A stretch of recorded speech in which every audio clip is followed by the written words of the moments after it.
The solemnity and the tradition and the modernity of including an LGBTQ plus pilgrimage to the Vatican in the official calendar for the 2025 Catholic Holy Year is remarkable.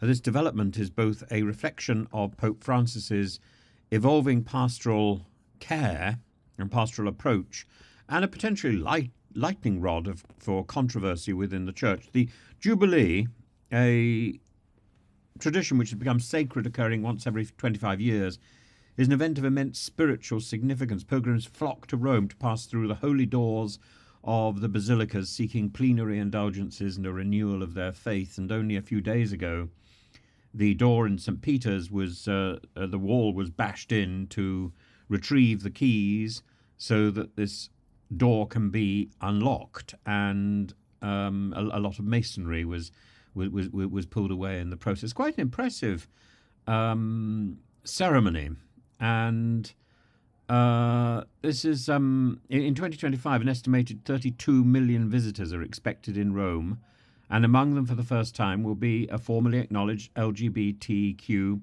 pilgrimage organised by La Tenda di Giornata, or Jonathan's Tent.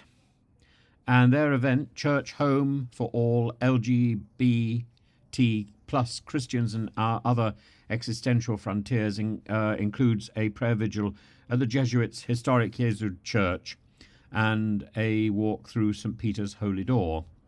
And this marks an unprecedented gesture of visibility for LGBT Catholics within the broader context of the Church's Jubilee celebrations. And while the Vatican's Evangelization Office has clarified that the inclusion doesn't equate to an endorsement, it's hard to ignore the symbolic significance. Under Pope Francis, there's been a notable shift in tone, if not in theology or in discipline. From his famous 2013 remark, "Who am I to judge?" to case-by-case blessings for same-sex couples, Francis has ushered in a more pastoral approach, seeking to welcome all. And his approval of this pilgrimage, alongside Cardinal Matteo Zuppi's and the Jesuit Superior General Father Arturo Sosa's support, demonstrates a cautious embrace of dialogue over exclusion. Yet this development is not without resistance. Internal dissent reportedly exists, rooted in long-standing doctrinal teaching and, no doubt, the hypocrisy of some members of the Curia, and the Catechism's stance that homosexual acts are intrinsically disordered and contrary to natural law remains unchanged. The principle of natural law is, of course, extraordinarily spurious, and even if grounded in some basic theology, is certainly not grounded in science. The Congregation for the Doctrine of the Faith's 1986 directive also warns against silencing church teachings in efforts to provide pastoral care. The role of La Tenda di Giornata, Jonathan's Tent, the organising group which has worked tirelessly to advocate for LGBT inclusion within the church, is a mission to share the experiences of LGBT Christians and aims to foster understanding and acceptance. However, their use of provocative imagery, such as the rainbow-backed icons of Christ, has sparked debate about the boundaries of artistic expression and reverence, and this pilgrimage, therefore, is not just a journey to St. Peter's, but a symbolic walk along the razor's edge of doctrinal fidelity and pastoral compassion, and it embodies a question central to the Church's future: how to balance wavering principles with the evolving needs of its diverse flock.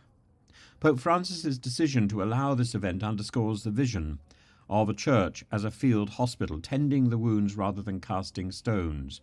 That picks up the imagery which is very central to orthodoxy of communion as a medicine.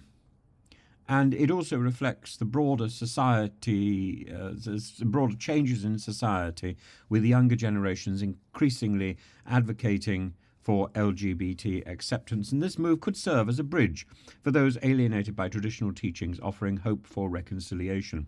And however it risks causing divisions, and however much conservative factions may see this as a departure from core doctrine, a potential step towards endorsing practices that they find morally impermissible, it encourages progressive Catholics to to call for more, because they may see this as slightly too timid a gesture that stops short of full inclusion. But it is a step. It's a step. It's a gentle move in the right direction. As millions pass through the holy doors of 2025, the LGBT pilgrimage will be a visible reminder of the Church's ongoing dialogue with modern life. And while inclusion in the Jubilee calendar doesn't rewrite doctrine, it signals a willingness to engage even in the middle of controversy. And this pilgrimage is both a journey of faith and a testimony to the Church's capacity for transformation